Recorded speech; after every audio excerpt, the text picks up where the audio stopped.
Hey everybody, it's Gauntlet X, and welcome back to some more Magic Arena, and today we're going to be playing another premiere draft of the Lost Caverns of Ixalan.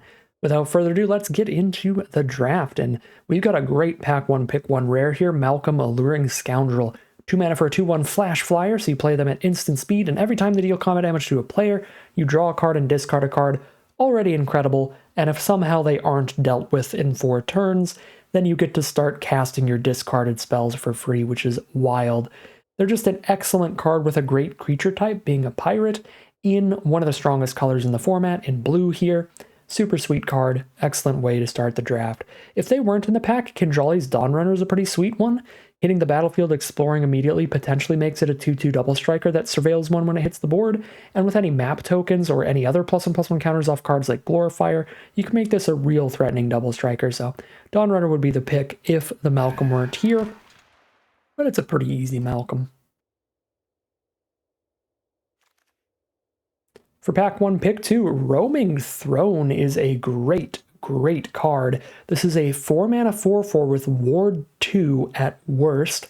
It's going to be solidly worth the mana cost for that alone, just as a beefy creature. But you also get to pick a creature type when you play it. It is going to be a creature of that type, and if a triggered ability of another creature you control of the chosen type triggers, it triggers an additional time. So if we choose Siren or Pirate for Malcolm, then every time Malcolm deals combat damage to our opponents, we get to put 2 chorus counters onto it, draw 2 cards, and discard 2 cards. That can speed run that ability, as well as any enter the battlefield abilities, like we might see. Is there anything in this pack that's like that? No, but a lot of the best creatures in the format have good enter the battlefield abilities that get doubled up by this. Great tapper abilities like this that get doubled up. You get 2 +1/+1 counters on the Gem Guard. Roaming Throne's great, and it fits into anything, and I'm happy to take it pack 1, pick 2. Would have been happy to take it pack 1, pick 1. For pick number 3 now, we've got some interesting options. Don't know 100% which way we want to go here. So we have Oaken Siren to stick to mono blue, and this is going to work great in pretty much any blue deck because there's a lot of solid artifacts in the format for this to dump some mana into, and worst case scenario, you can use it on map tokens on those kind of abilities. I think I like that better than River Herald Scout if we want to just stick to mono blue for now, so that is quite solid. But we could also jump into white here with a Vanguard of the Rose being a great little aggressive card, 3 power on your 2 mana card, and it can give itself indestructibility by sacking creatures or artifacts. So that synergizes really well with cards like Tinker's Tote that put 3 creatures/artifacts on the board off of the 1 spell, so it's really good, this kind of combo together. And Tinker's Tote just synergizes with a lot of great stuff, so those are other reasonable picks. Or we could just hop immediately into Green-Blue Explorer, taking the Nikon Zeal. But I'm going to stick to just mono blue for now. This also sticks to just a lot of flyers between Malcolm and the Siren, and sticks to nothing but pirates right now for the Roaming Throne to potentially have a bunch of cards of the same card type here. Pick 4, we can take another Oaken Siren, or we can take a Plundering Pirate, which is great. Any kind of card that hits the board and leaves you with another permanent tends to play pretty well. And the Pirate leaves you with a treasure token, which is great for artifact synergies as well as mana ramp and fixing. The Waylaying Pirates also plays pretty well in the Pirates deck, but I think I would take the Siren or the Plundering Pirate before it. And the Pirates deck is like, there's one card that synergizes off of like Pirates specifically. Mostly it's just kind of an artifact deck. You want to have artifacts sitting around to make your cards like Pirates a little better. So I think Oaken Siren or Plundering Pirate are the best 2, but Waylaying Pirates is also a decent option. I'm just going to take another Oaken Siren. Don't have to immediately lash on to blue-red Pirates. We can leave like blue-white artifacts open as an alternate route. For pick 5 now, not a huge fan of the Council of Echoes. It's kind of a lot of mana. If you don't have the full Descend when you play it, it's quite expensive for not much. I do like the Volatile Wanderglyph a good bit. I think being able to discard a card and draw a card is just a more impactful ability than being able to scry one. So the Wanderglyph is kind of just a strictly better version of the Sunscribe. So if I take just a dirty little artifact dork to go with my blue artifact deck, I'd rather take the red card than the white card because it's just a better card, so I think I'll take the Wanderglyph here. Not a huge fan of Waterlogged Hulk. It is decent in blue-black Descend, but that is basically the only deck for it that I'd actually draft it for, so it's incredibly narrow. So let's take the Wanderglyph here. Pick 6 now. A couple cards that only work in Descend decks, like the Cave Worm and the Sage of Days. Idol of the Deep King is reasonable in blue-red. It's going to leave an artifact permanence on your board while being a kind of inefficient removal spell, but a removal spell nonetheless. The best cards in this pack, though, are definitely the green ones. I like Kincaller a little bit better than Idol of the Deep King or the Soaring Sandwing, so I think this is the best common in the pack by a little tiny bit. But the best card in the pack by a whole is the Thrashing Brontodon by a good margin. A 3-mana 3/4. Having that high of toughness for only 4 mana means it goes into combat pretty favorably all the time, and it's very main deckable artifact and enchantment removal. Very flexible, very powerful ability on that card. So I'm just going to take that because there's nothing in there that's really going to make the cut that makes it to where I wouldn't want to just speculate on green just in case.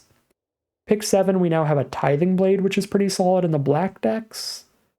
There's an Altasaur, which could be an okay finisher, but it's not really what we would want if we end up in blue-red. And that's kind of it. The whip has just been much too slow for the set. Yeah, it's just Tithing Blade or Altasaur. I guess I'll just take a Tithing Blade. Dip my toe a little bit into every color. Maybe we'll find a pretty sick off-color rare in pack 2, and that can kind of decide our direction for us. Do something like that. Bristleback's only good if you can make it to 7 mana, which can be difficult, but it does have an enter the battlefield effect to double up with a Roaming Throne. If we go blue-green, that could be pretty cool, but Unlucky Drop has been okay, and I think I'm still more married to blue than anything else here, so let's grab Unlucky Drop. As we move into pick number 9, we get to see what came back out of the pack that we opened up. And we got back not a whole lot. The best card, definitely a Cavern Stomper. It's been a really solid finisher. 7/7 for 6 mana is just really large text, and being able to scry 2 when you're casting a 6 mana card has been a really nice ability, because by the time you have 6 mana, any lands you see that you're dumping on the bottom of your deck has basically just kind of drawn you a whole card by getting them out of the way. So I like that a lot. I don't really like the Shipwreck Sentry much. Even with as many artifacts as there are in the format, it's been a little inconsistent, so I'm going to take the Cavern Stomper. We've got this weird kind of blue-green Roaming Throne Dinos plan, potentially. Might be going in that direction here. That'd be pretty interesting. I don't think any of these cards are going to make the cut in any deck I end up drafting, but I suppose we take a filler blue card. Probably doesn't go in the deck. Pick 11 now, we take a Hidden Cataract, which might go in the deck if we're a bit slower. Get some cave value going. Pick 12 now. Again, nothing that really makes the cut. I'll take the Flail here for the higher rarity card for Vault Progress. Or just for collecting the cards. I don't have a playset of everything in this set yet, I don't think. Pick 13, a whole lot of nonsense. Take a Fanatical Offering. It's actually kind of okay if we're blue-black, so I'll put that in for now to keep track of it. Like 1.5 cards towards black, 2 cards towards green. Both these green cards are great. 1 card towards red. Now we get a last pick, Bloodthorn Flail, and hopefully find a solid path to hop onto in our pack 2, pick 1, not pack 3. We haven't dirtled around that long. Alright, so pack 2, pick 1.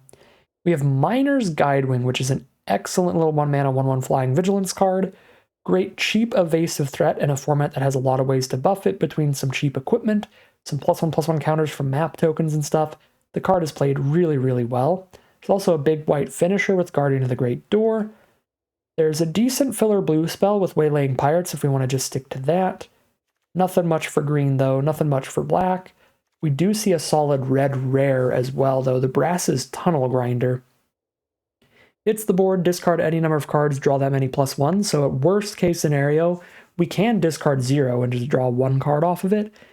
And if we descend 3 times with this on the board, it becomes this really hard to beat card that's going to let us discover every time we cast a card. Still feels pretty slow and not that consistent, but it does seem pretty cool, and I think it's the most interesting card in the pack, so we will roll with it for the Brass's Tunnel Grinder.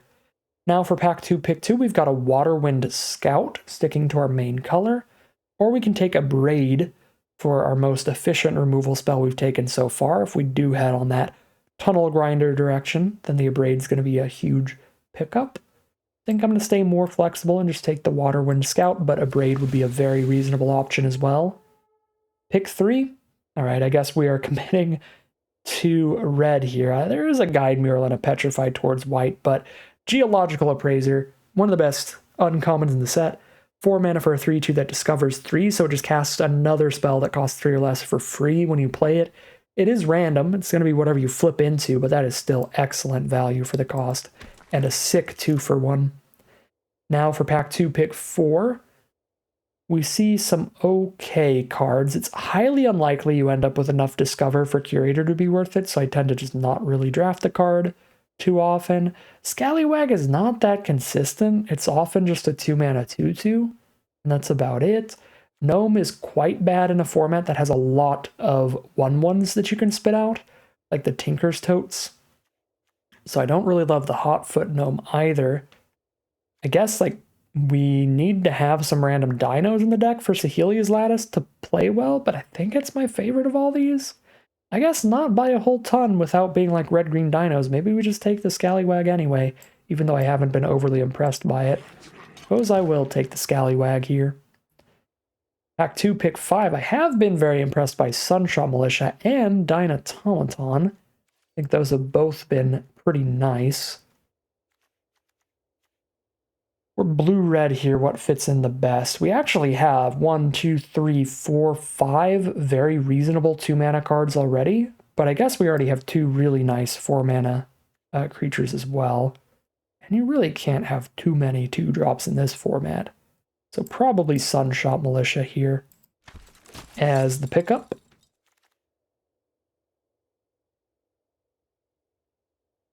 And for pick 6... and solid white stuff with Tinker's Totes still running around, but we've got enough really good red, mainly with Appraiser, but also the Tunnel Grinder, Wanderglyph are pretty solid, the Militia. I think we're sticking to that. Take a Gold Fury Strider as somewhat of a finisher. It's kind of slow, kind of dirtily, but I think it's better than Dowsing Device in terms of just consistency. Some hands this is super explosive, other hands this does basically nothing. I think that's too high variance for me. I'll take the more dirtily Gold Fury Strider, but more consistent card. All right, for pick 7, Ancestor's Aid for a fine little trick that also gives us a treasure. I think I play that over Volcano or a Gnome here. This can be a way to clear a path for future attacks. Pick 8, we get a second Geological Appraiser. Don't mind if I do. I mean, I love a Plundering Pirate too, but cannot pass up those Geological Appraisers. Card is nuts. Now for pick 9, I mean, Hotfoot Gnome fits in at that 3-drop slot, which is a little tempting, but still think I'm taking somebody else here. Dynatomaton or Waylaying Pirates. You know, I guess I could play a turn 3 Dynatomaton off one of my 2 Oaken Sirens, which is very cute. That's got some spice to it. I like that.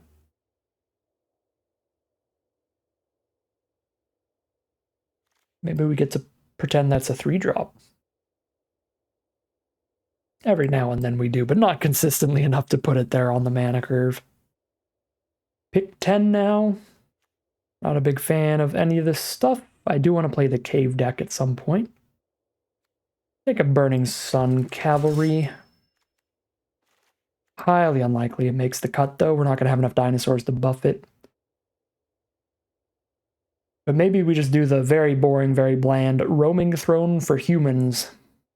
That'll double Geologic Appraiser triggers, as well as Burning Sun Cavalry triggers, which is something.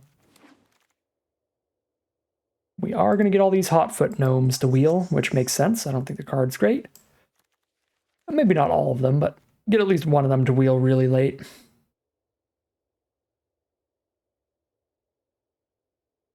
And for now, it's going to be some filler stuff in the deck. Get that Tectonic Hazard in here for the best of 3. sideboarding. But we are playing a best of one premier draft. And we just need to find about 6 playables. We have 19 cards, but only 17 non-land cards right now. So we just got to find 6 playables in the final pack, and I think we can definitely do that.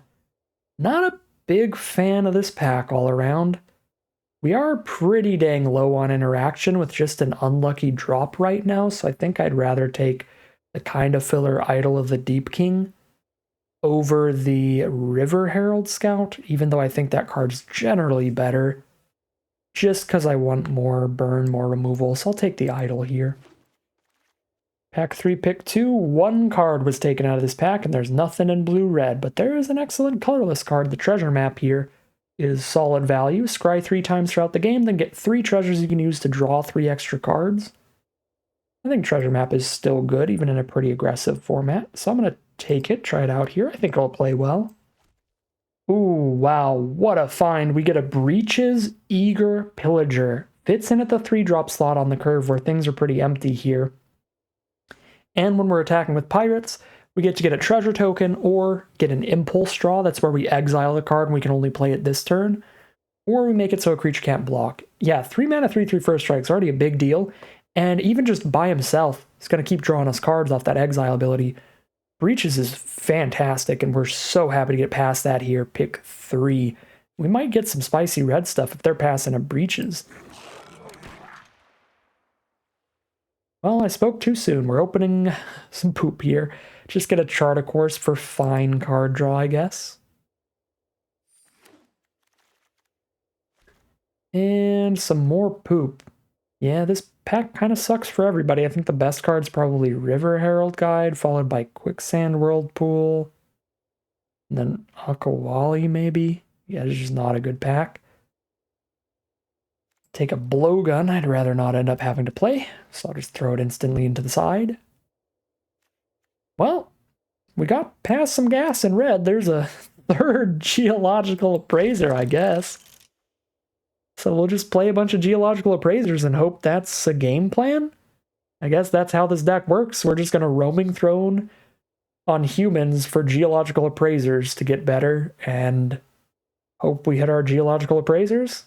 Use a bunch of Wanderglyphs to draw into them. I guess I could take Waylaying Pirates because it's another human for Roaming Throne, but I think Wanderglyph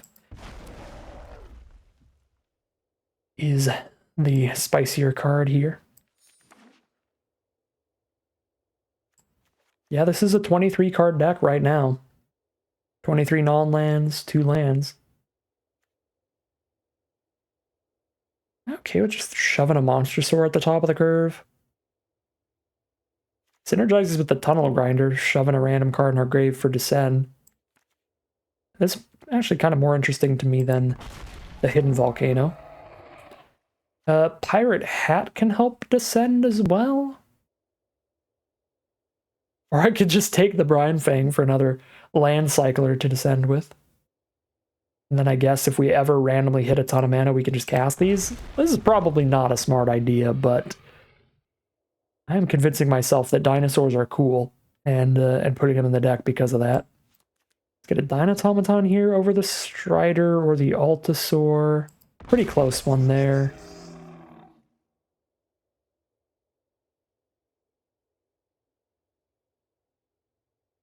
Alright, we're not going to play Ancestral Reminiscence. I think we're playing all the other non-creatures. Any creatures on curve we're cutting here? Maybe drop the Gold Fury Strider. Another Hotfoot Gnome. Really don't like the Gnome much. But slots in at 3 mana, fine. Might stick around for some nonsense.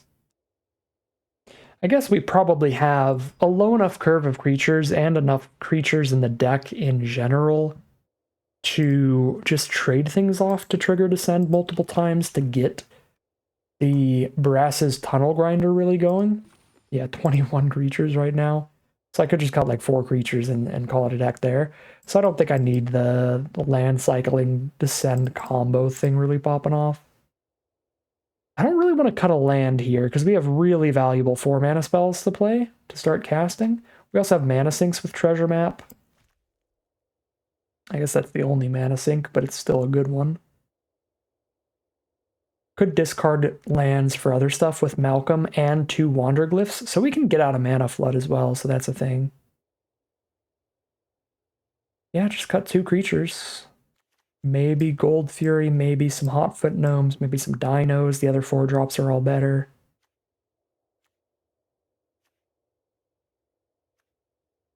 Burning Sun Cavalry. We've got like 2 dinosaurs in the deck.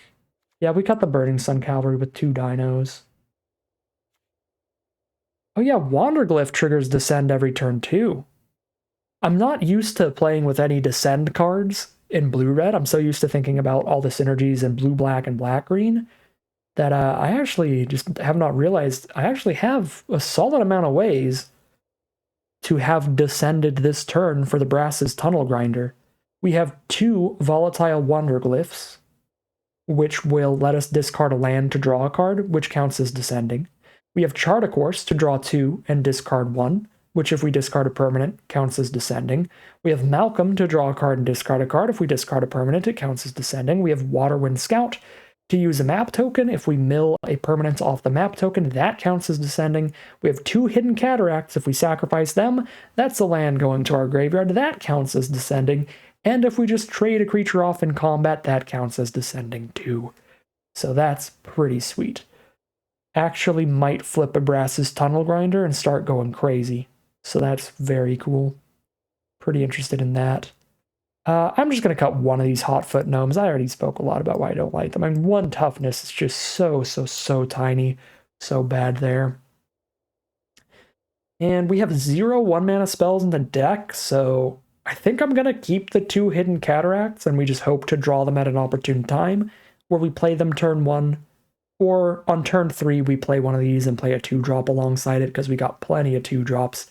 I think we can fit that tap land into the curve fine. And again, not cutting down to 16 or 15 lands, because we have double Wanderglyph, Malcolm, Brass's Tunnel Grinder, all these cards to discard lands to draw other things. So I think we are gonna call it a deck here. All right, here's a look at the completed deck list for today. We're on a blue-red value pile. We've got a lot of pretty spicy stuff going for us, and it's not just your regular blue-red artifact pirate aggro deck, because we don't have any Captain Storms or many pirate synergies. We do have one with Breach's Eager Pillager. This is a 3-mana 3/3 first strike on curve, and every time we're attacking with a pirate, we get to choose one of these 3 abilities that hasn't been chosen this turn. So if we do manage to get 3 pirates on board between Breaches and an Oaken Siren or a Malcolm or something like that, then we do get some pirate synergies going there. But most of what we have are just really good value plays in general. We're really good at digging through extra lands in the late game to find more spells with a couple Wanderglyphs and a Malcolm to be drawing cards and discarding cards. Brass's Tunnel Grinder does the same thing, discarding a card to draw some lands, and if we use those kind of discard and draw effects enough times, we'll have descended a few times and we flip this into Tecatlan the Searing Rift, which is going to then let us discover every time we're casting any spell, which is insane. We've got card draw from Chart a Course, card draw from Treasure Map, we've got discover card draw from 3 Geological Appraisers, and maybe even a Roaming Throne to double up our Geological Appraiser triggers. Lots of really spicy little value interactions here that should be really cool, really fun to see what all happens when these cards combine together in gameplay. So without further ado, let's just get right into that gameplay. Here we are for game 1 with our opponent on the play. Outside of our opponent being on the play, I'm a pretty big fan of the hand. We've got the Wanderglyph into the Brass's Tunnel Grinder to consistently be descending, trying to flip this Tunnel Grinder potentially, which could be wild. And maybe with Tunnel Grinder to try to discover every turn later. We have enough card advantage that we can just ditch the treasure map so we don't have to sink 1,000,000 mana into this thing to get our card advantage going. We'll see. Yeah, now I'm just going to curve out. I'm going to play Wanderglyph into the Tunnel Grinder, into the Appraiser most likely. And then with Sunshot Militia, I don't even have to attack with the Wanderglyph to start discarding cards to draw off Tunnel Grinder, so I think this is how we're curving. Tunnel Grinder into Appraiser into Militia. Probably ditch the treasure map here to the Wanderglyph. Or even to the Tunnel Grinder. I guess we might as well do that instead. Yeah, because we're not attacking into this Nautilus. Yeah, let's discard treasure map to draw 2 here. And then that'll be a permanent going to our grave, which means we have descended this turn. We find Breaches and Waterwind Scout, some incredible cards. We only need to have 3 boar counters on this, right? Yep, 3 to flip it. And then we discover every time we cast a spell with it.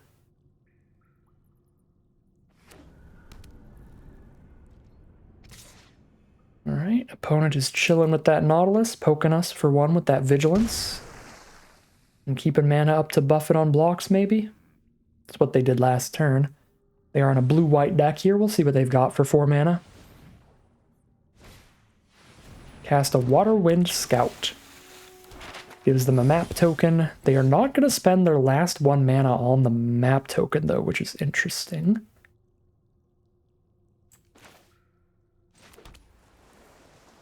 Could trade Wanderglyph into the Scout. I think that's fine. They don't have the mana to buff Nautilus here, so they can't kill Wanderglyph without losing a creature. Oh, and I guess even then it would have been a trade, because it's -3 toughness on the Nautilus. Yeah, an attack would have been fine last turn. I mean, I guess I'd just bounce off it, but... Bounce off it again here and then cast Appraiser. Discard another Wanderglyph. I'm actually going to Appraiser first and see what we hit. That might change what we want to discard.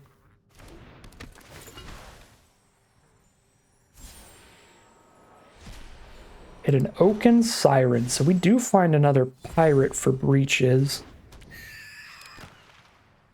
This will be 2 out of 3 boar counters. I've got a Waterwind Scout to try to mill 1. I'm going to ditch the Wanderglyph here. I think having 5 mana up next turn could be pretty valuable, though, so I'm not going to ditch a land. Cogwork Wrestler. That explains the 1 blue up there. And that's fine. Doesn't actually play that poorly for us. In the grand scheme of things. Just lose a 2-drop.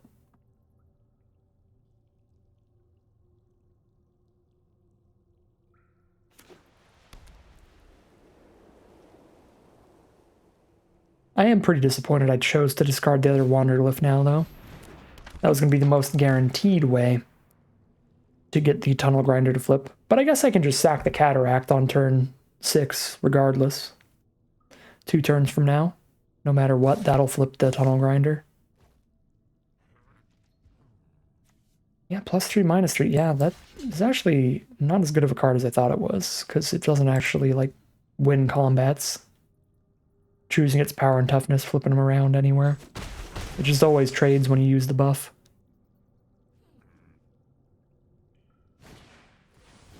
Market Gnome. No cards to craft with it yet, but they could still trump with it later. So let's Waterwind Scout. See if we can find a permanent.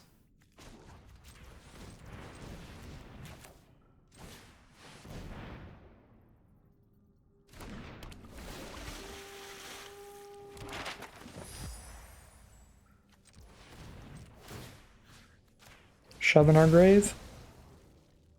Try to make the Oaken Siren a 2/3 flying vigilance. Boom. And we do make it a 2/3 flying vigilance, but negative boom. I'm not going to mill a Geological Appraiser to flip the Tunnel Grinder. Maybe I should, because it is so good when it's flipped, but I'm not going to do it. Send in this and probably bounce off the Nautilus or kill the Gnome.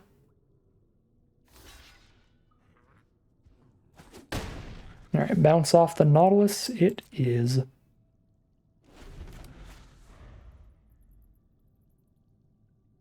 Next turn, I'm going to probably sack a Cataract, and then when I cast my Appraiser off of a Tunnel Grinder, I get to double discover? Or something? Yep, I think I probably should have just milled the Appraiser. As much as I love that card, it's a little greedy to just hold it. Probably tap and stun the Waterwind Scout.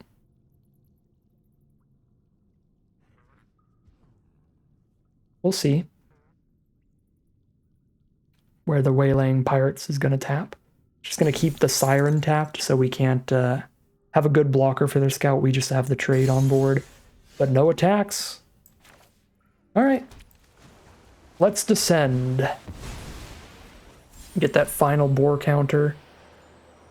Ancestor's Aid. I mean, I can get a treasure token. I'm just going to put that in my hand, though.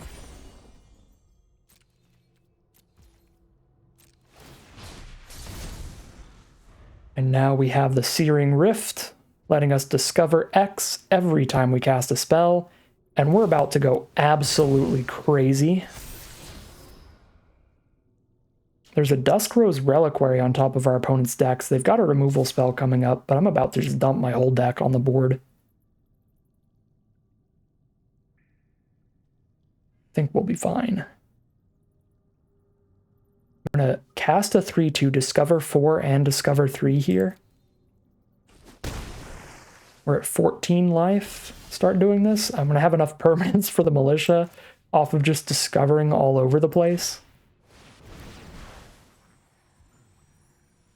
All right, Discover 4. Unlucky drop. Get their Waterwind Scout back in their deck. It loses its counter. They do recast it, get the map again.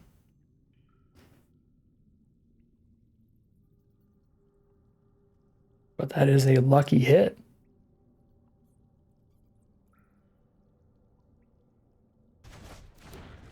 Now we discover 3.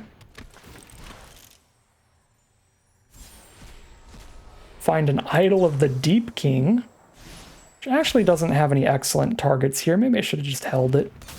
But I guess I can shoot the Wrestler. That's the only thing I can actually kill. It's another permanence on the board for the Sunshot Militia, which is kind of sweet.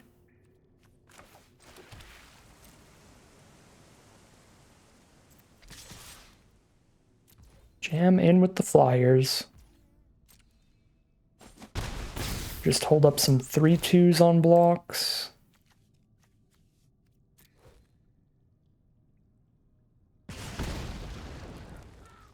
Yeah, and I'm going to get mega greedy with this thing. I'm just not going to cast spells till it's untapped again.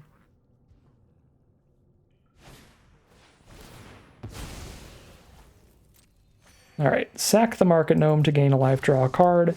Probably exile the Siren. That is the choice.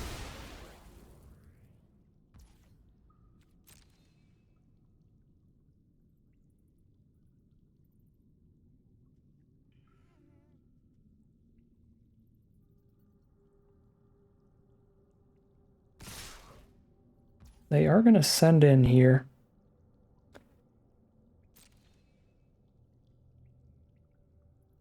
I don't hate just clearing out the board a little.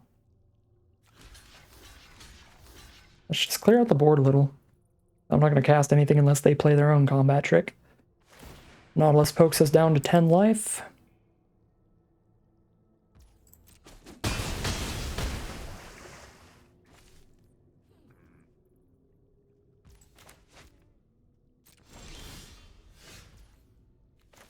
All right, let's Breaches and Discover 3.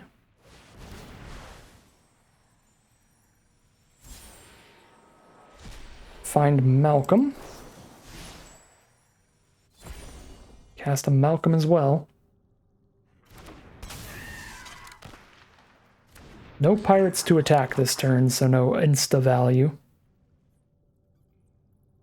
Flip this thing if I want. Do I have Artifact Engrave? I do. I've got many Artifacts Engrave. Get a +2/+0 equipment. Yeah, and then I can spend my mana on that and not actually cast a spell here and lose any Searing Rift value.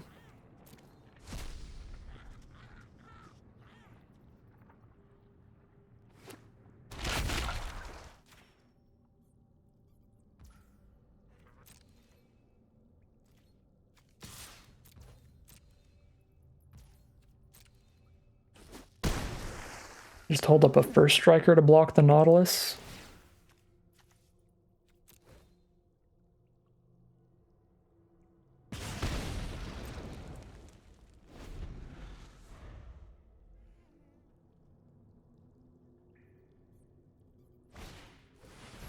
There's an inverted iceberg. They get to mill one and draw a card.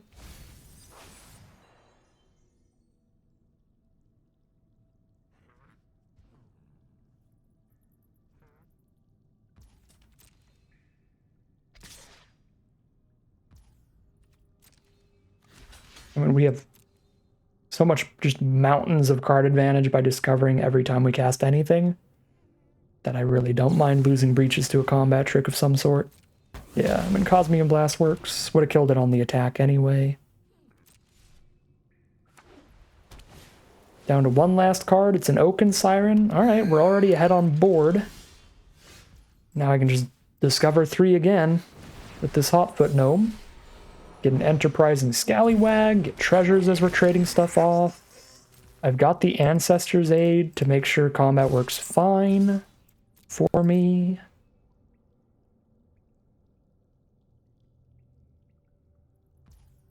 No blocks because they know we have the aid. They're down to 5. Actually, I should have aided. I think they would have been dead if I cast Ancestor's Aid. They'd be at 3. And then we'd have 1, 2, not quite 3 pings off Militia, but really close. Let's draw 2 as well.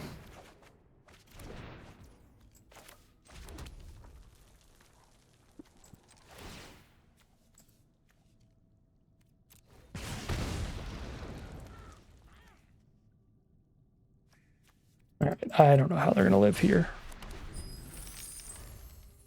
Oh, I guess because we descended for the Scallywag, we would have had the full lethal off of Ancestor's Aid. Because that is the one extra permanent that I would have needed to do the triple ping. There's a ping there, and then a ping from this treasure and that treasure. So 3 pings total. And definitely playing it out pretty loose in this game. So really nice to get some experience with all these cards in a game that looks like we're just very heavily winning regardless. So we can use some of these things that we're learning, some of these little suboptimal plays to learn from and try to tighten things up in future games where it might matter. All right. Yeah, really big, really explosive stuff that game. Pretty cool stuff from the Tunnel Grinder for sure. Absolutely bombed our opponent out. And we are 1-0 heading into round number 2.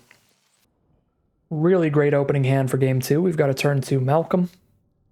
Draw and discard every turn. Turn 4 Geological Appraiser. Very self-explanatory card there, just straight value. Our opponent's on black-white with a turn 2 Echo of Dusk. If they can fill that graveyard, it is going to be hard to outrace a 3-3 lifelinker. That might even be a 4-4 lifelinker with a hammer on it. There's a Tinker's Tote for 2 1/1s. And they're going to poke us for 2. I'll drop a Malcolm and get that going. Land number 3. I can only cast 1 spell out of all this stuff.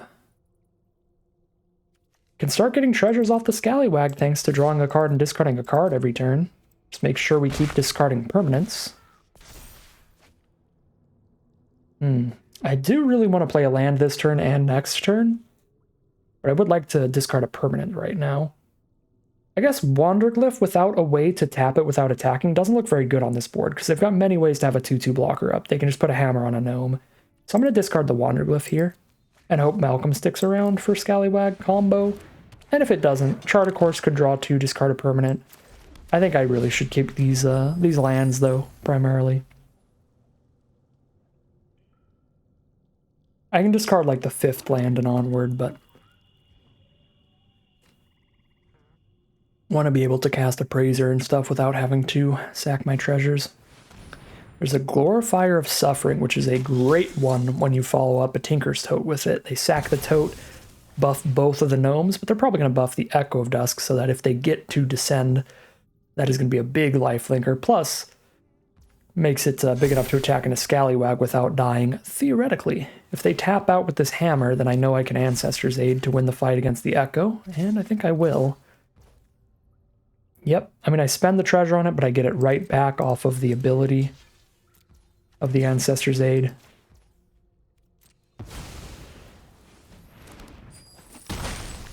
And now we don't have to worry about any lifelink coming up.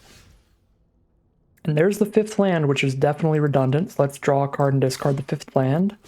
So we'll get a treasure in the end step. And it's another appraiser as the draw. We do have 3 in the deck, so I suppose that's going to happen sometimes. Discover 3 and find an idol of the Deep King to kill their 3/2. Beautiful stuff there. Pass and get our treasure.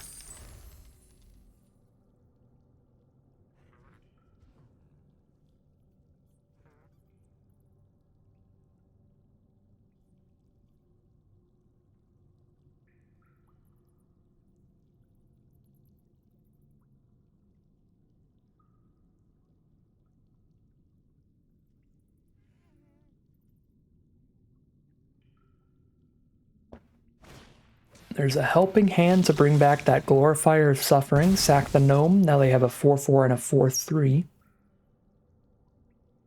Which is pretty big. I think we take the damage here. I think we're still trying to outrace this. They're at 16, we're at 11.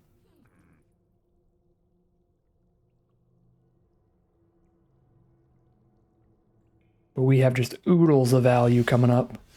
There's the Sunshot Militia as well to really utilize these treasure tokens. And the Idol of the Deep King, honestly. Send in the whole team to put them to 9. Draw a card, discard a 5-drop Gold Fury Strider. Don't really want to toy around with that. Could play the Appraiser and the Militia if I crack my treasure tokens, which is tempting. Best way to make sure I still have a lot of blocks up is to play the Appraiser, so I'll play the Appraiser here, see what it hits, probably also play the Sunshot.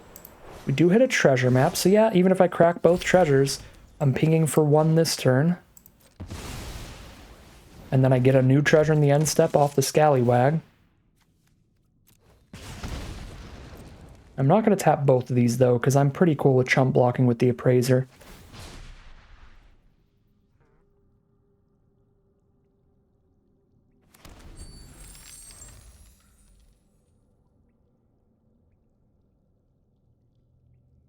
And chump blocking with the Appraiser would be like the worst case scenario.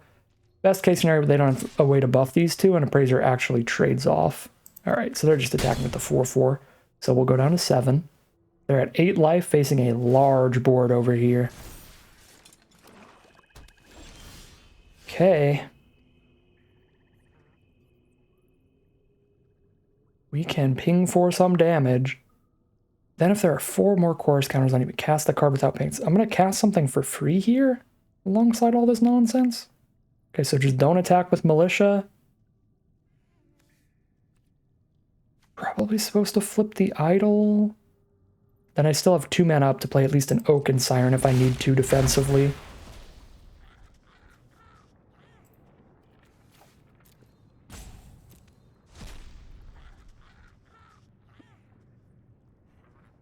I kind of don't want to put it on Malcolm though, because then all my eggs are in one basket. Let's put it on the Scallywag. Like if they're just going for 1 instant speed removal spell when I try to move to combat and they use it on Malcolm, it's gonna be worse.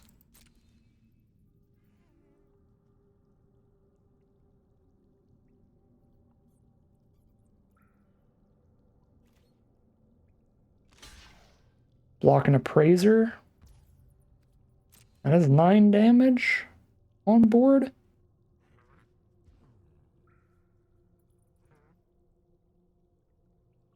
And they can blow up the equipment and still take 7, but then they're not dead. Well, actually, no, they are dead to Militia, obviously. Oh, and a free Tunnel Grinder. Might as well. Discard the hand for fun. Woo! Spin the wheels and ping for 1. And that is game. We are 2-0, heading into game 3.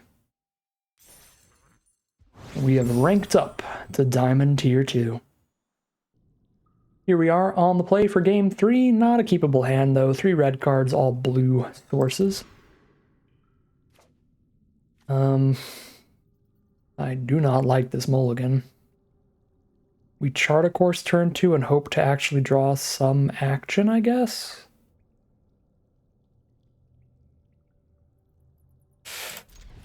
Probably better than a mulligan to 5, but it's not a great one. We do find a geological appraiser for a tiny bit of action no matter what. Oh, okay. We pray that they can't kill a roaming throne. We pray. Ooh, a 3 toughness card against my idol. Sadness on the stack.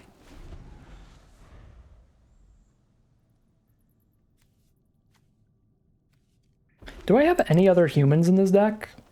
I'm gonna check. Sunshot Militia, but it doesn't actually double up that because it's an activated ability. I have no other humans with triggered abilities, so I'm gonna choose Artificer because it sounds cooler.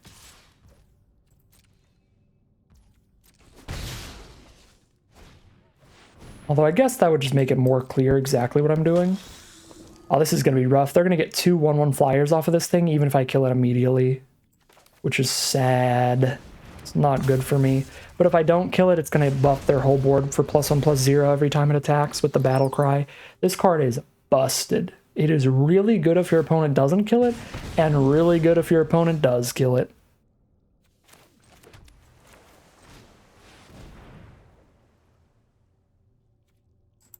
Artificer.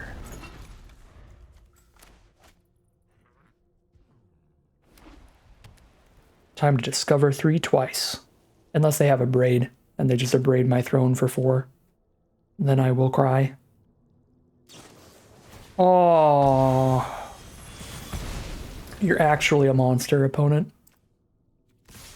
Sicko mode rare into the abrade to stop me from doing my sicko mode rare.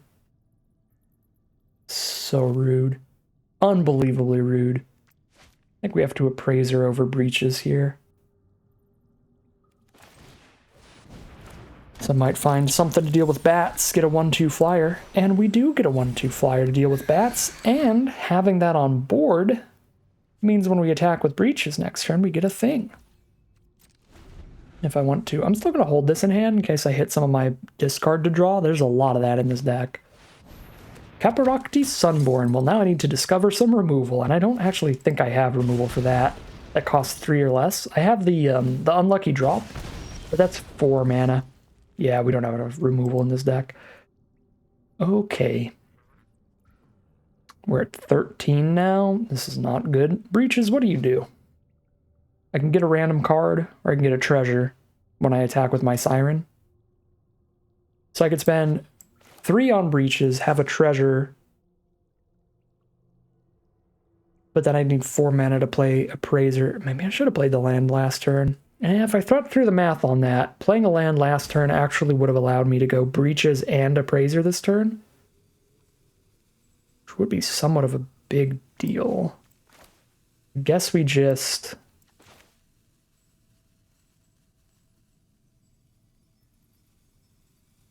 I'd go breaches and flip idol. But then the idol isn't flipped until post-combat.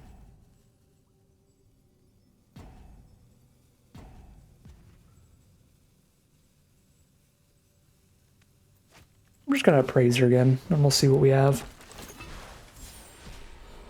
Okay, treasure map. It's not horrific, because that gives me something to spend my last mana on.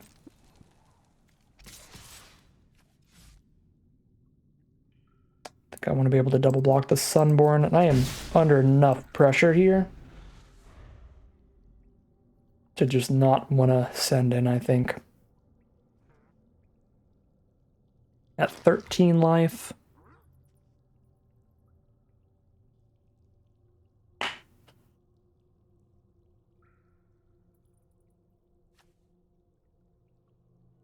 think a Braid was the only removal spell they could have had to kill the throne instantly there, which is so sad. They could have petrified it, but that wouldn't stop the triggered abilities from getting doubled. So sad. I'm going to be sad about that for the rest of this draft. Now, +1/+1 counter onto one of their bats is very good for our opponent. Sunborn coming in hot. Discovering... Oh my god, one of the most busted rares in the entire set. Our opponent's deck is wild. Our deck is wild too. We've got some crazy rares. This is just a bomb-centric day today. They evangelist into a Nimpa called us here. With the mythic uncommon as well, the Sunborn. So nasty. I mean, we just have no shot now with this thing. I have to lose 2 creatures to trade into this. And if I don't, they keep discovering every turn. And their board state is so wide at this point. We can't establish enough blockers to come back, really.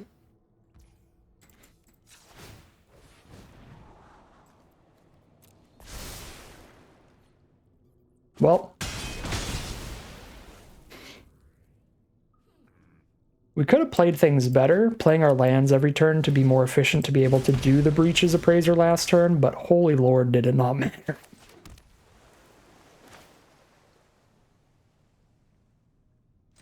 This is just kind of unbeatable. I mean, if we were a deck with like a bunch of board wipes, then there's a tiny shot, but I think the vast majority of decks are not winning this game.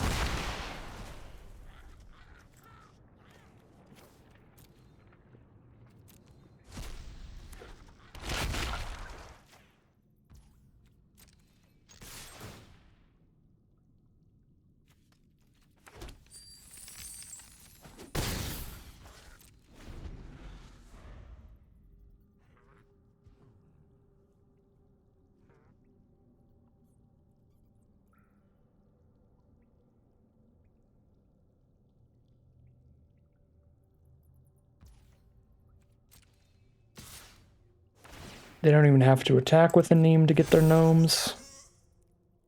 And we don't have the toughness to block this bat.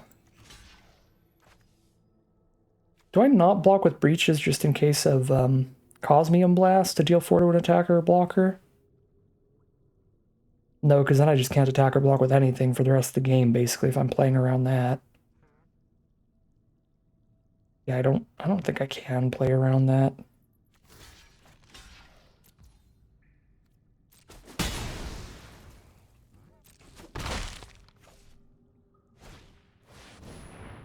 Another Cloud Guard.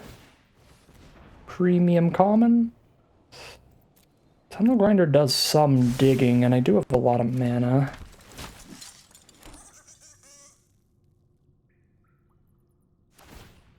I'm just getting blown up by a militia now.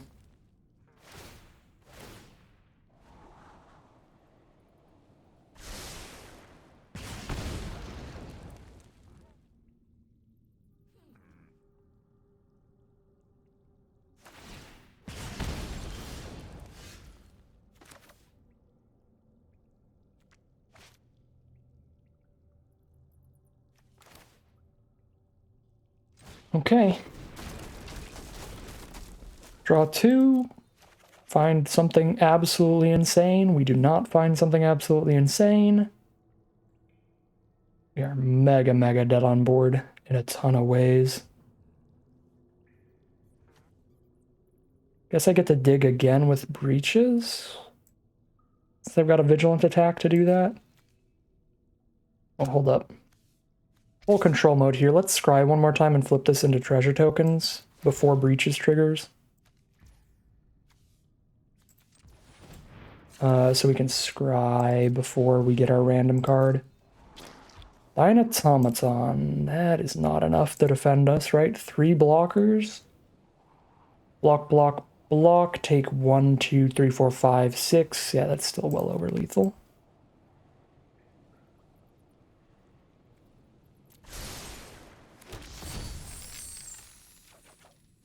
It's a mountain.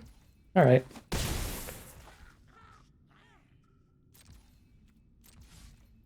Well, I think the game genuinely could have gone much differently if they didn't have the abrade.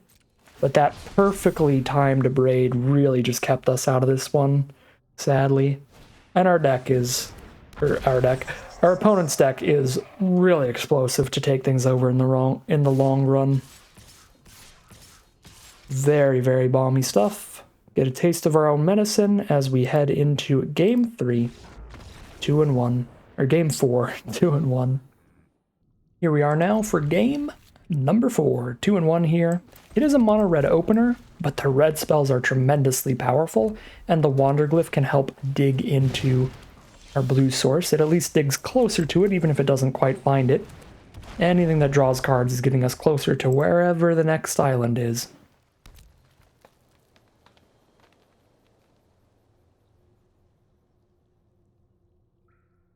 I actually think Treasure Map is definitely underperforming so far, because with the way things have played out, I kind of just want to discard it again. Yeah, I like discarding Treasure Map over anything else in this hand, because we're going to be so mana efficient every turn. 3-drop, 4-drop, 2/2 drops after that. I'm just not going to be toying around with that thing.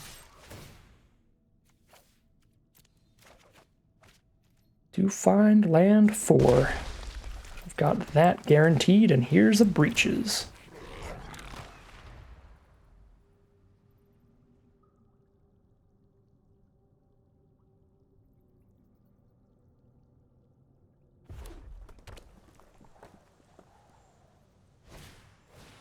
Belligerent Yearling is the play, so their Burning Sun Cavalry attacks and blocks as a 3/3 now.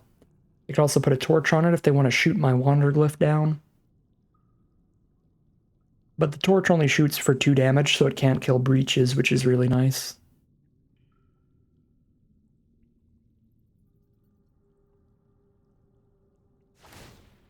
Put the torch onto the Yearling. And pass the turn. We draw into an Ancestor's Aid, so they have 0 good blocks now.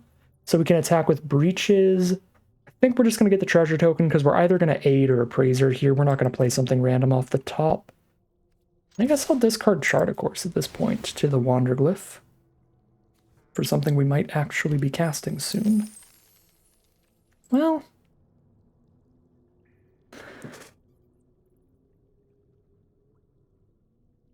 I guess thanks to the treasure token, I can just spend treasure on appraiser if we do that. And if I Ancestor's Aid, we probably go aid and Chart of Course this turn.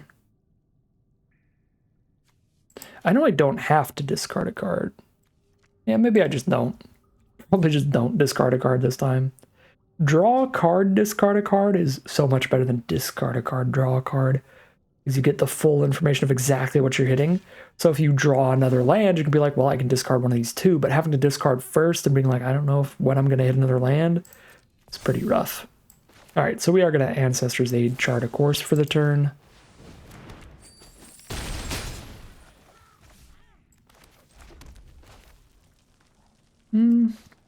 I could Militia and shoot for 1 as well in the same turn. Widen this board state, impact the board immediately. I could also appraiser off the treasures. You know what? Screw it. Let's just play to the board and get wildly aggressive. Oh my lord, I am happy I did that. That is an insane discover to shoot the Yearling down. We are just spinning those slot machines and hitting gold. There's a River Herald guide from our opponents. Explore and hit a mountain. Find a Hotfoot Gnome. It's a very cool card, but it just trades into the guide, which isn't incredible. It's also not terrible. Yeah, whatever. I mean, at this point, things are just going so well for us. We just go wild. I guess I could shut off their blocker, hit for 9, 10, 11. Just gonna get the treasure, though. Play a Militia out, so I'll discard the Chart, of course.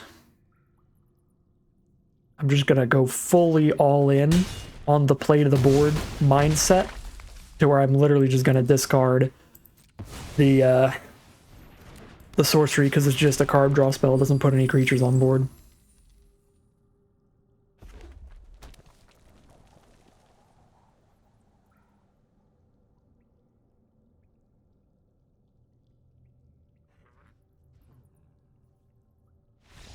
Alright, well, there is another insane, really dumb game of Magic. Not the most interactive game ever. We just kind of absolutely steamroll with breaches and geological appraisers getting insane value. We are now 3-1, guaranteed at least a 50-50 run with this deck.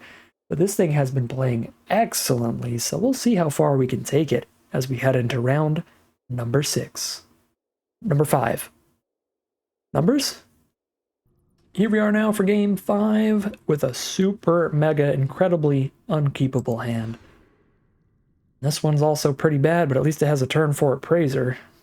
Keeping a hand that doesn't do anything till turn 4 can be quite a death sentence in a more aggressive format, though. So we got a Mold to 5. We've got enough value spells that Molding to 5 might not be a complete death sentence, so I guess we probably do here. Not only are we not doing anything until turn 4, but the hand is mono-colored. I mean, sure, I'll scry on turn 3, but that's not actually impacting the board for attacks or blocks, so mulligan to 5 it is. Alright, that's a keep. We did say this hand has enough value to maybe make a Mold to 5 not that bad, and Roaming Throne into Appraiser could do it, as long as we don't get killed before we play some spells. And our opponent's on black, probably the least aggressive color in the set, which also makes it the weakest color in the set generally. And we hit the incredible draw of Oaken Siren, which lets us play the Throne turn 3. So if we top deck a mountain, we can turn 3 Throne, turn 4 Appraiser, and that would be insane. Another Echo of Dusk from our opponent. They are doing their darndest to aggro with their black spells. I'm gonna do this thing and hope I top deck a mountain. We'll see. We'll choose human this time. We chose Artificer last time when we got abraded. Maybe if I choose human, the throne will stick around.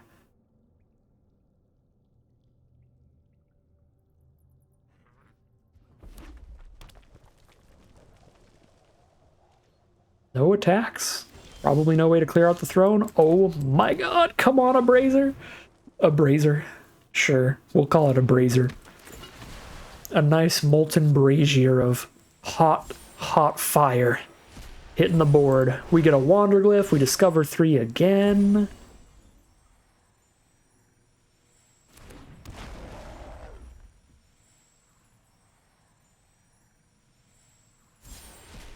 Discover Sunshot Militia, which lets us discard a card, draw a card off the Wanderglyph. If I want to do that, I probably do. We're just going to keep ditching Treasure Map. This is a game Treasure Map might actually be okay, though, because I am out of stuff to do in hand. So just scrying towards more appraisers does seem spicy.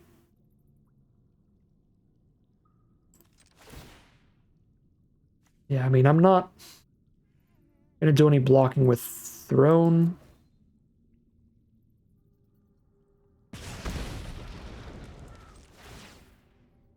Because they could threaten a combat trick on me, and I would hate that. So it's just like trading Appraiser off if they attack in.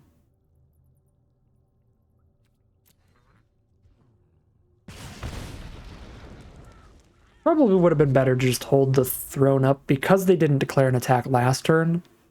So it's like the odds of them bluffing a combat trick here are super low when they were just already actively not attacking with Throne. But again, if they bluffed a combat trick, if they attack in here, I don't care if they have a combat trick in hand or not, I'm never blocking there. So that's a thing. Alright, and they're just gonna hold these up on blocks, which makes sense because we've got a wild board state right now. So I'm gonna declare an attack and then chart a course here, I think. See what we do after that.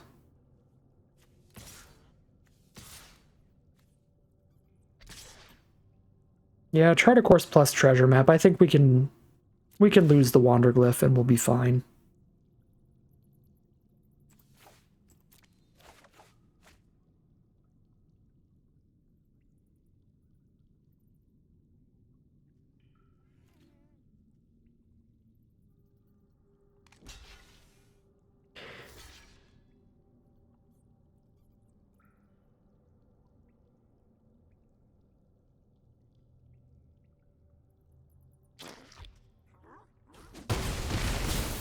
Alright, some fine onboard trades.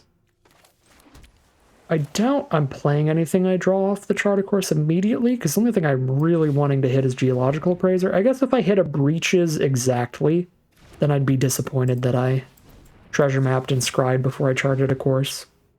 But I think any other card in my deck, I'm fine with doing treasure map to scry and then casting chart a course. Alright, Cycle of Spiketail. They might be doing some graveyard reanimation stuff pretty soon. They might be trying to get to the 8-drop that reanimates everything out of every graveyard. That would be sketchy.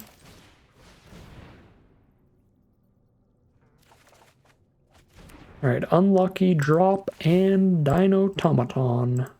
Solid draws for next turn. And scry before I draw and still have the 4 mana up to cast either of these. But I can also get a Vigilant attack in with Oaken Siren and then scry after that, which is pretty solid too, so I guess I'll just draw. Enterprising Scallywag. Alright, so Unlucky Drop the Leech. So they have no lifelinker on board. Send in the team.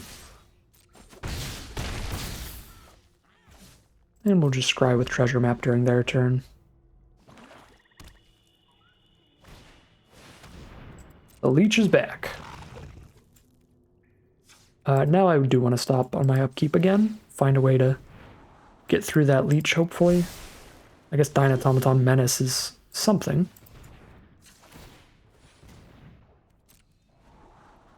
Ooh. That's not a way to deal with the leech, but I'm not putting that on bottom.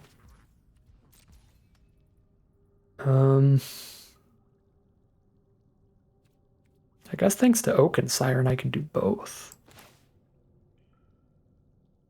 If I sack all these treasures, but I can also just use all these treasures for Militia, which is wild.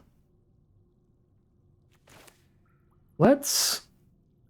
I don't know how much damage this is, but if I play a Dino, Menace that, I can send these in, and then still tap 1, 2, 3. I can put them to 1. Shoot. That is 1 off. That's still spicy. I mean, they gain 5 now, but we still go for the kill on them next turn.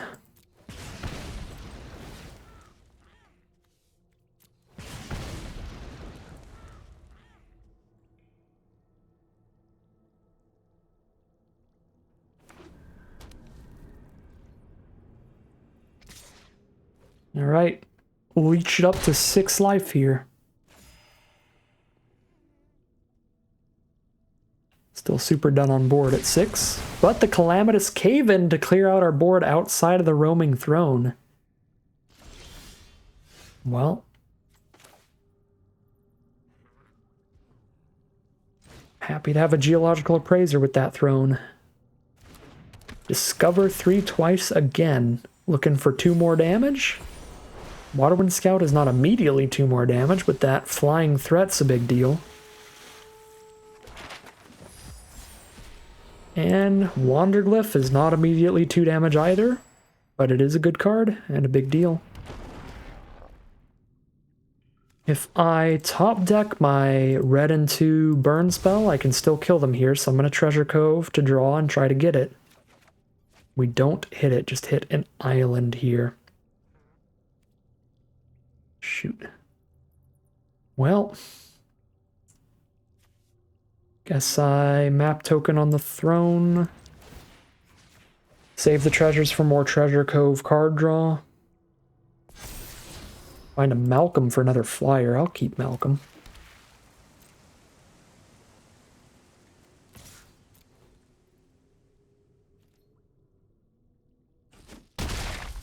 They're back down to 1. That would be real impressive if our opponent leeches their way back into this game. But they're on their way. May just rebuild our board here.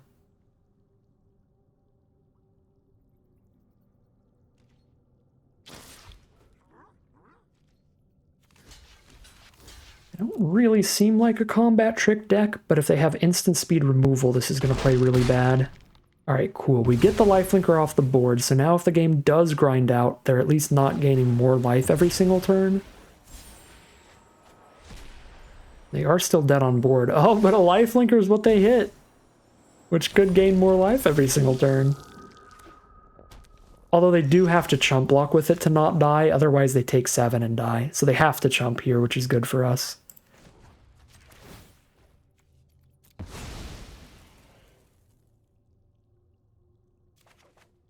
Find an Oaken Siren. Not bad. So they chump and they end up at 7 life here. And I'm just going to hold up the mana for the instant speed Malcolm rather than going for a random card off the Hidden Cataract.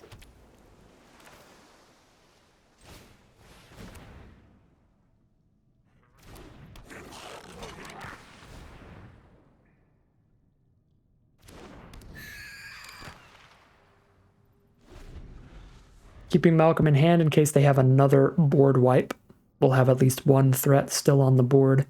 If they do the Fathomless Descent board wipe, that gives everything -X, -X, where X is the permanence engrave. There's another board wipe, it's the Cave-In, and they might have enough caves on board / grave to kill the throne now, we'll see. No, 1 off thanks to the +1/+1 counter.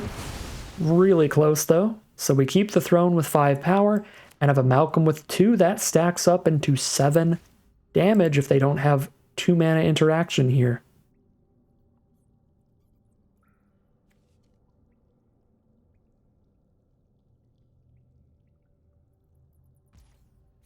Alright, here's the end step Malcolm. Is that enough to hit for 7? It is. Our opponent scoops him up and we are... I have no idea, actually. I have no earthly idea what our record is right now. I mean, we have 4 wins. I don't remember how many times we lost, though. The short-term memory is dying on me so fast. We are indeed 4-1, guaranteed to be just about breaking even at worst, but it's only going to take us 1 more victory to be up in the money in this draft. So let's see if we can't grind out another victory here as we head into game number 6.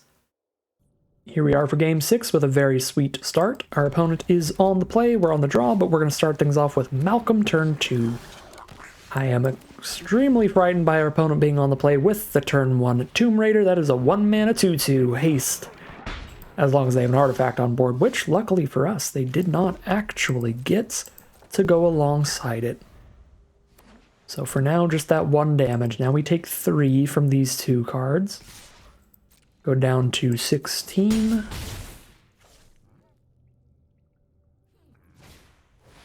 There's a Tinker's Tote for a couple 1/1s. Post-combat's a little weird. They would have dealt more damage with Raider. That must mean they have some kind of combat trick or something they were going to use defensively if they needed to. Opponent being on the play and having 6 power out on turn 3 makes it really hard to justify playing the Tunnel Grinder right now, but we are going to need some kind of late game insanity like that to steer things back in our favor.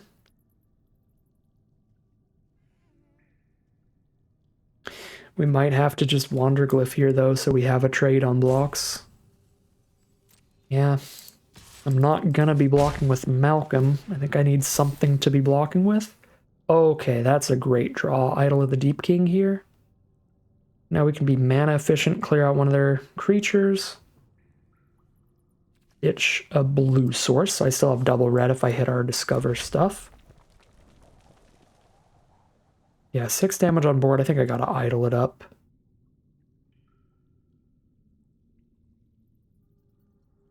And we start playing some 4/3s to try to block 2/2s and 1/1s.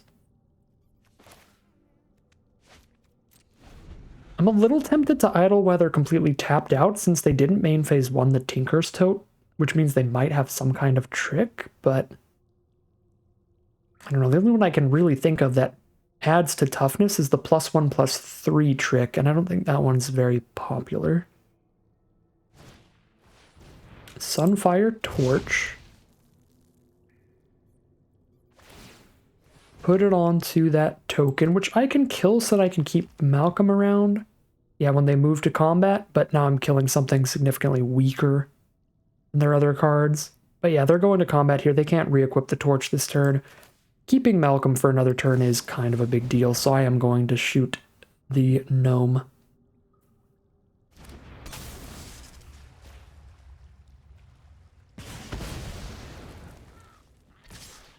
Now they send in for 5, down to 11. Throw that torch onto the other gnome.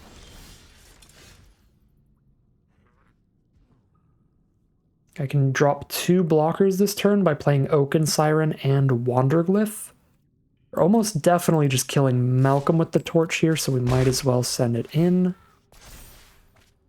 Get another land. I think we ditch that. Because next turn I can only play a 4-drop either way, whether or not I have 4 or 5 mana. Alright, this does put them in a little bit of a rough spot if they want to torch Malcolm, because then they torch Malcolm, which makes the gnome small enough that it just dies to Siren without us losing the Siren, and then our Wanderglyph trades into Scallywag or something. Now, they might just torch our face, but that still gives us the same kill on the gnome. Alright, they are going to kill the Siren here. Now we Wanderglyph the Scallywag. If they don't have a combat trick, they've got a Dreadmaw's Ire, which is a really disgusting one. But we actually don't really care that they blow up our idol. Mainly just the +2/+2 trample is a big bad deal here. Alright, we're looking pretty dang dead now. I mean, at the bare minimum, we can't attack with Malcolm anymore.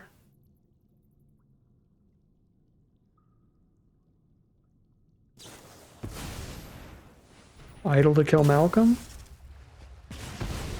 Fair enough. We're taking 3 damage on board.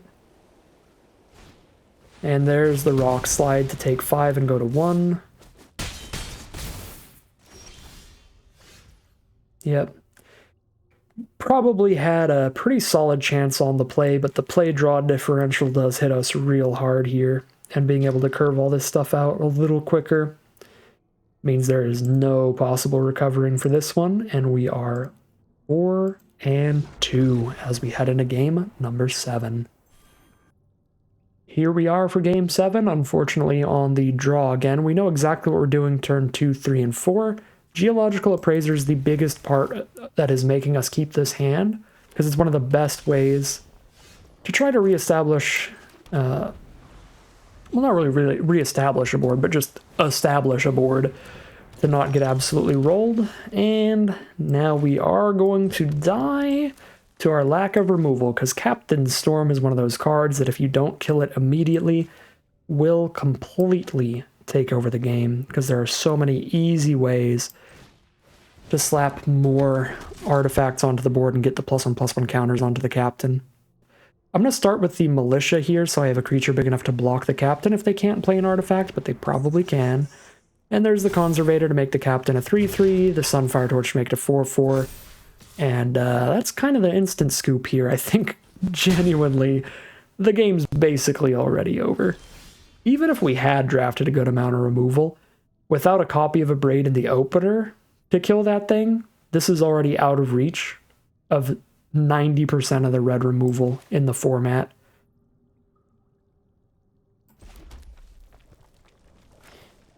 Yeah, so we're just gonna gnome into Appraiser. They're just gonna torch the gnome.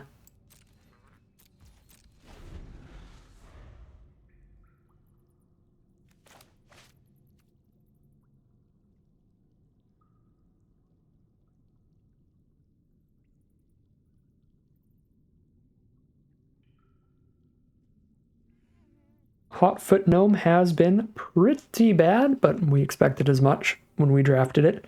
It's one of our most filler creatures in the deck. That 1 toughness is just miserable on a 3-drop, really. without an incredibly good effect of some kind. And its effect is just okay.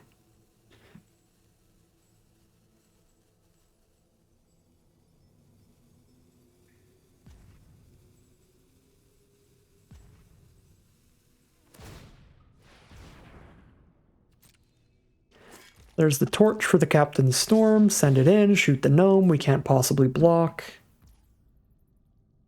They don't shoot the gnome, so they're trying to use the Cogwork Wrestler to kill our whole board without losing anything, which would be tremendously easy to do. There's the Staunch Crewmate for the 2-for-1 2-drop. Pulls out another Sunfire Torch to work with the Captain. I get to resolve multiple appraisers to get some 2-for-1s here.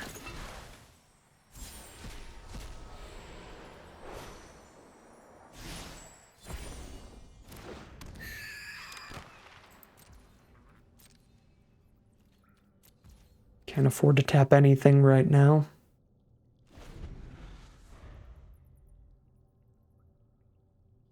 So Cogwork Wrestler makes just any block horrific. Even if I block with my whole board, Wrestler makes one of these appraisers. Oh my god. So now they idle the appraiser with 1 blue mana up for Cogwork Wrestler. And Cogwork Wrestler can give one of my creatures -2/-0 and one of theirs +1/+1.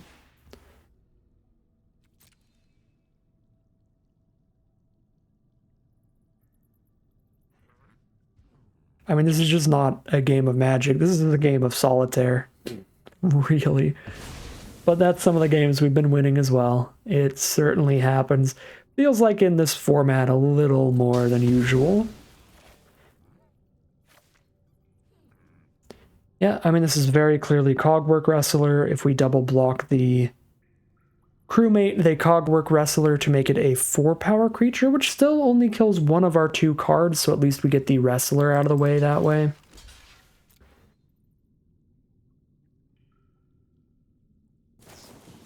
Yeah. Obviously, but they only kill one of our 2 creatures. And if we don't block here, we're going to 3 life.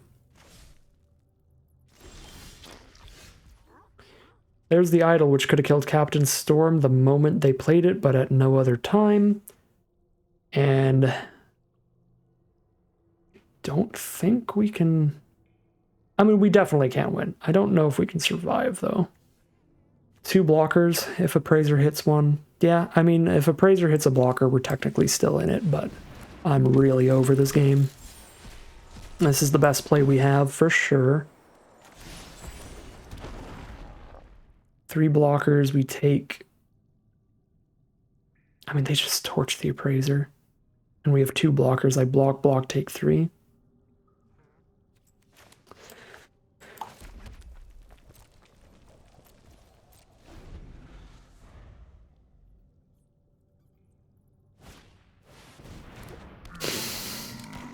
Oh my god.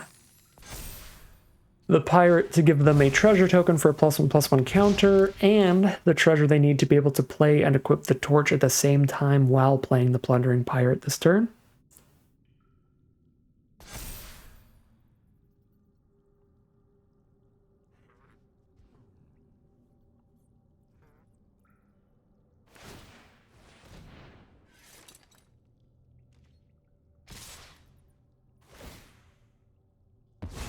All right, well, definitely a day where does not feel like a lot of games of Magic were played.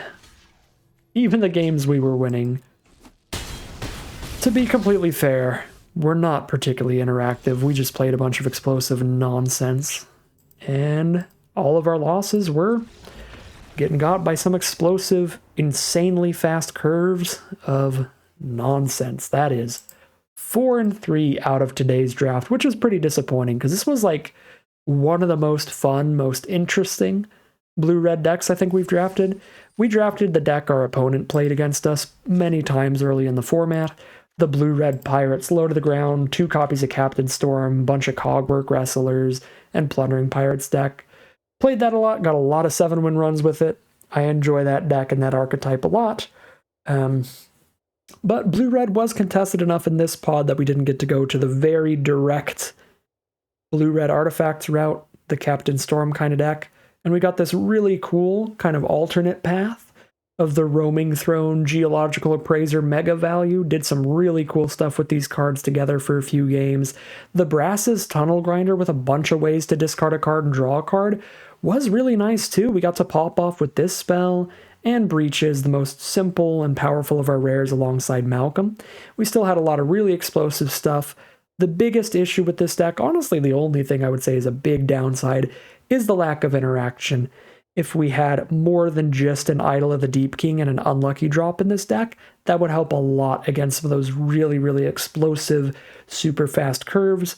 Say we had a couple of Braids in here, instead of this like 5-mana Gold Fury Strider that we never cast, and this Hotfoot Gnome that is just kind of a poopy magic card. So cut these 2 for 2 Braids, and I think this deck is really powerful and really cool. I mean, it is already really powerful, really cool, but I think just a couple swaps like that could have got it to maybe a 7-win run. So very solid, very fun deck today. Sadly falls a little bit short of what I think it could be capable of at 4-3, but that's still a super reasonable record and decent value for today's draft.